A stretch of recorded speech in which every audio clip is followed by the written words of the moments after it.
مرحبا بكم في هذا الحوار الخاص. معنا اليوم الناخب الوطني صبري اللموشي. سيد صبري، لنبدأ من البداية. كيف كانت أولى اتصالاتك مع اللاعبين خلال التربص الأخير؟ البداية كانت إيجابية جدا.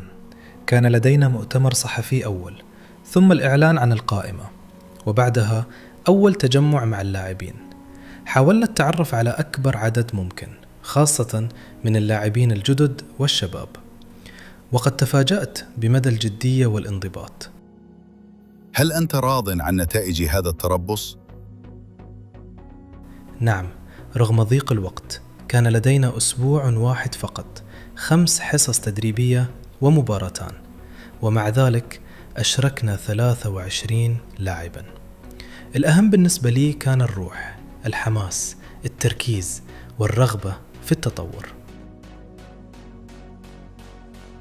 لكن دعنا ندخل مباشرة في أحد أكثر الملفات إثارة للجدل، حراسة المرمى.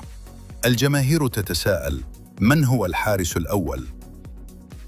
لدينا 5 حراس تقريبا في نفس المستوى، الفارق بينهم صغير جدا، والاختيار لا يعتمد فقط على الموهبة، بل على الثقة، التوقيت والاستقرار الذهني. لكن هل لديك حارس أول واضح الآن؟ نحن في مرحلة تقييم. في التربص الأخير أعطينا الفرصة لأكثر من حارس لنرى قدراتهم تحت الضغط. القرار النهائي لم يحسم بعد، لكنه سيبنى على الأداء. نراك حاضراً في عدة ملاعب في تونس، سوسة، بنزرت. لماذا هذا الحضور المكثف؟ لأننا نريد أن نكون قريبين من الواقع. نحن نتابع المباريات على أرض الملعب، نراقب التفاصيل، ونسعى لاكتشاف لاعبين قادرين على تقديم الإضافة. هل ترى أن البطولة التونسية قادرة على تقديم أسماء للمنتخب؟ نعم، بالتأكيد. هناك لاعبون يملكون إمكانيات كبيرة، ربما الإيقاع أحيانا ليس مرتفعا، لكن التنافس موجود، والأجواء في الملاعب مميزة.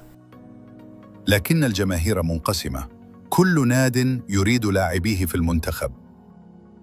هذا طبيعي، لكن أنا لا أختار لاعبا لأنه من ناد معين. أنا أختار من يستطيع أن يساعد المنتخب على الفوز.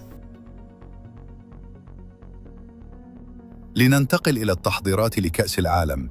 كيف تسير الأمور؟ التحضيرات تسير بشكل جيد.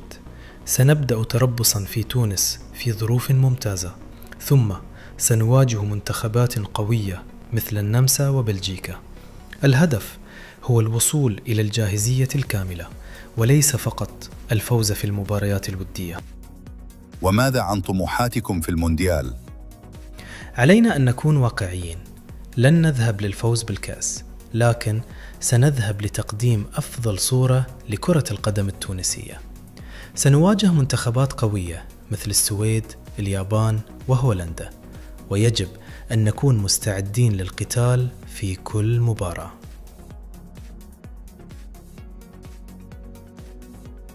ما الرسالة التي توجهها للجماهير التونسية؟ نحن بحاجة لدعمهم.